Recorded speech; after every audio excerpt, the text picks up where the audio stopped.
If you ever watch any of the movies about the gold rush, there was a common saying among those who were headed west or north, depending on whether California or Alaska, but it was California or bust, Alaska or bust, or gold or bust. It's somewhere or bust. This is where we're going to go and make our fortune.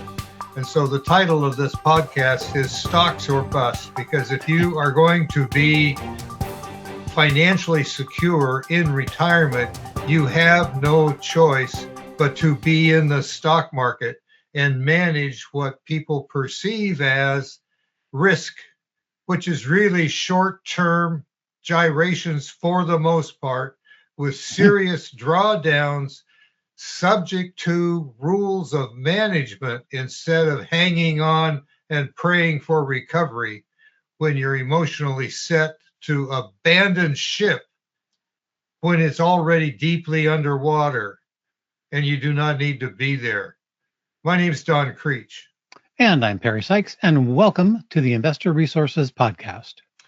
So recently, a paper was published by a University of Arizona State University professor at the Carey School of Business by Hendrik Beseminder. I think I got that right. I hope I got his name right. Everybody thinks you did, so that's all that matters. Yeah. So the subject title is, do stocks outperform treasury bills? Well, the assumption is that they do, and the assumption is they do by a wide margin. So generally, the financial industry tells you should own some stocks and you should own some treasuries, and maybe you should own some corporates, and maybe you should own some international, and maybe you should own a little bit of gold. And sure, maybe this is just a sales pitch and they don't really know what they're talking about, but it sounds good and you don't know any way to challenge them.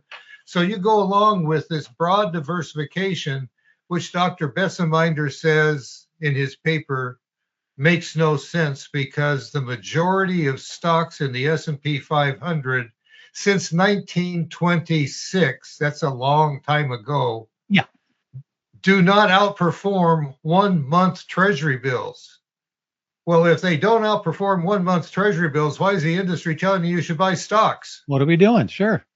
We need a process to figure out what to buy and when to own it and when not to own it.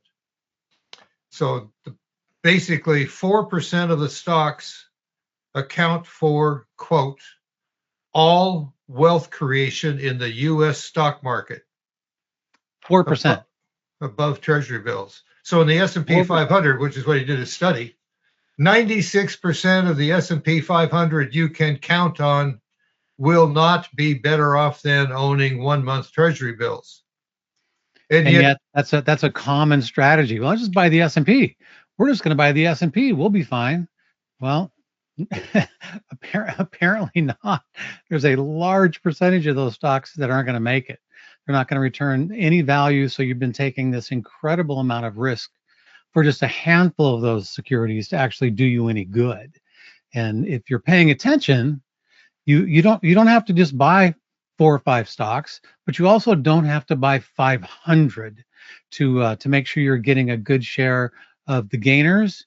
And while they're gaining, that doesn't mean they're going to last forever. They don't. You can't just set it and forget it and say, well, here's what I'm going to buy, and now I'm done with my retirement plan because I'm going to own these for the next 50 years.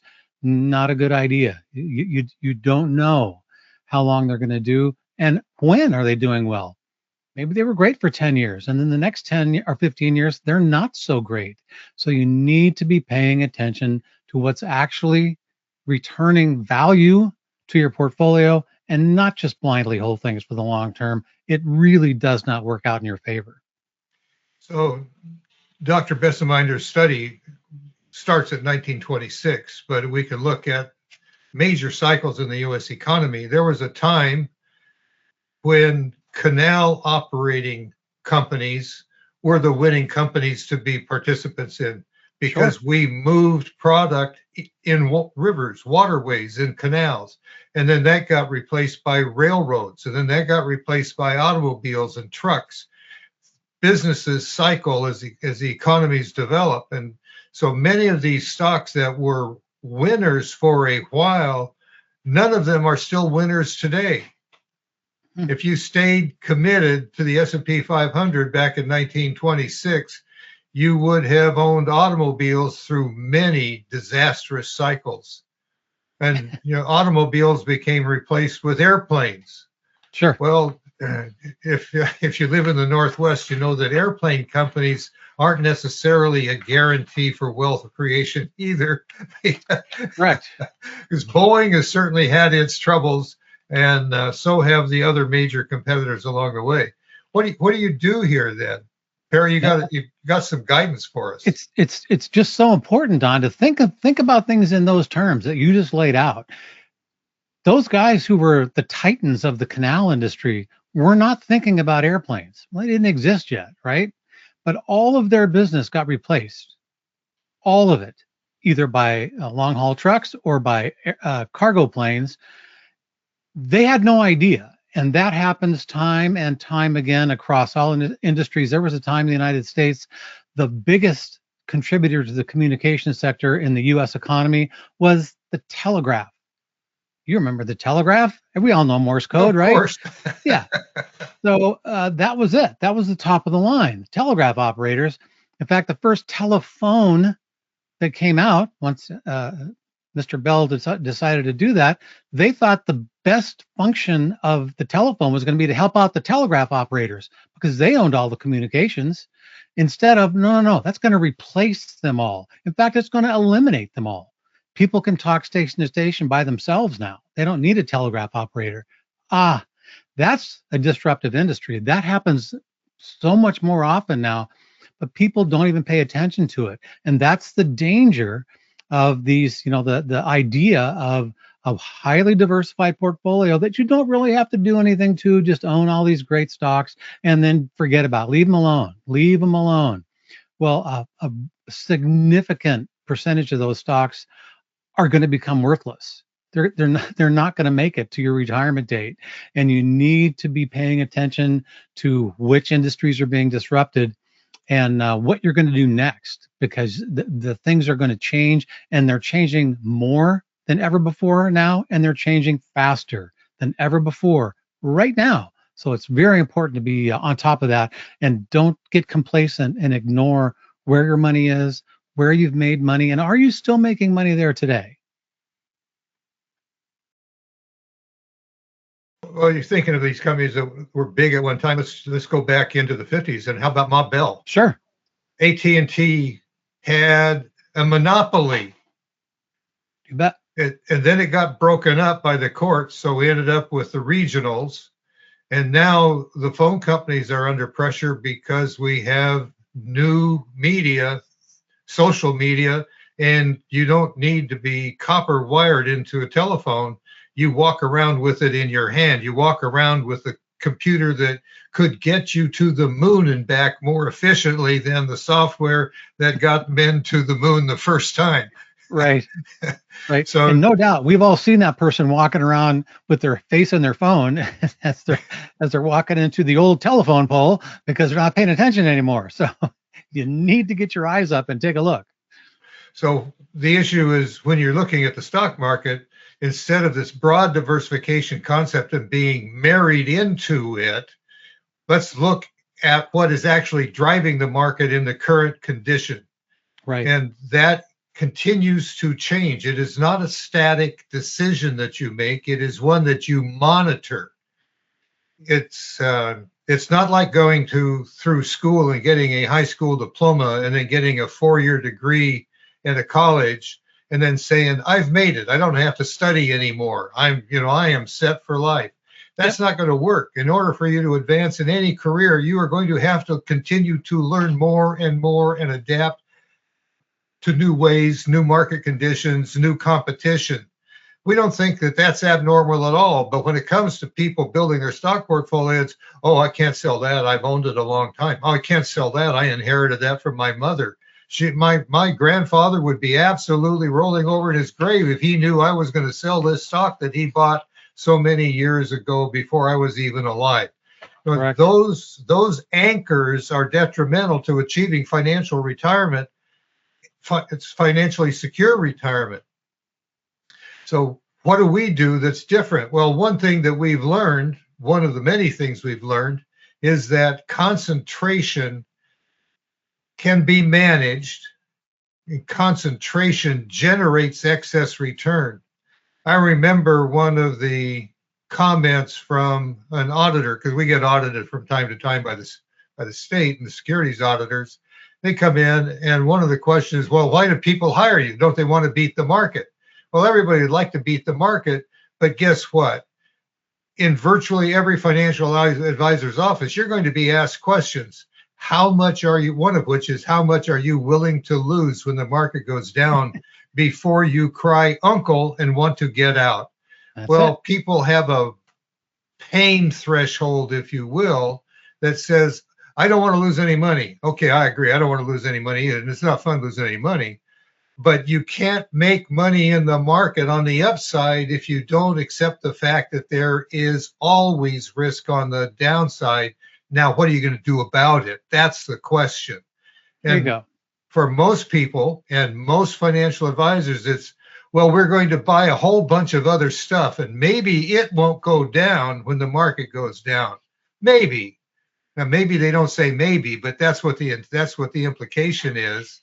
It is. So I was communicating with one of our prospects, a professional friend of mine, who inherited an account. I said, "What are you doing about it?" How he said, "Oh, I'm just using my dad's financial advisor. I don't know what they do." And that's a common line. I mean, I Sure. talked with one of our physician clients, a Happens all patient. the time. Well, we're his client, and I said, "So what do you do with your stock?" He said, "Well, I don't know. I inherited it from my folks, and I'm just using their advisor, and I'm sure it's just fine. I don't ask questions." Well, that's a mistake right there. You bet. You're leaving yourself wide open, and they're clearly choices. So we are concentrating on which sectors are actually gathering the most momentum, gathering the most investor money coming into them, which pushes stock prices up. Without money coming in, there will be no momentum on the upside, because you have to have a sector where people want to own it. And once you get there, you want to look at the companies and which companies are actually dominating that particular sector or industry. It makes a difference. Here we Makes a this huge difference. That's why it's so important. Like you said, it's so important for you to ask the question. There's no reason, even if you're not a financial investing wizard, there's no reason you can't look at your portfolio and say, hey, this handful of stocks over here, you own them all. They're losing money like crazy. What are they doing in my portfolio? Just ask the question and see if the advisor has some reasonable answer. And if they're losing a substantial amount of money, there's not a reasonable answer. It shouldn't be there, and you should be doing something else with the money. And if the answer is, well, over the past 10 years you've made great return with those, it's like, it's not the past 10 years anymore. You have to deal with what's going on today. That can get your advisor to at least look at what they're doing and be able to justify what's in that portfolio. You can ask those questions. Don't be afraid to ask.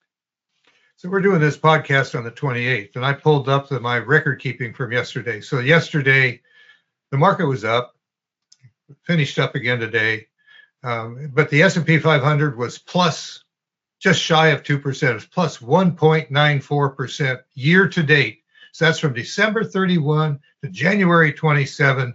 You're up almost 2% if you own the S&P 500. I looked at our sector rotation program. It was up 11.99. That's close to 12. We needed 1/10 of 1% more, and we'd be at 12.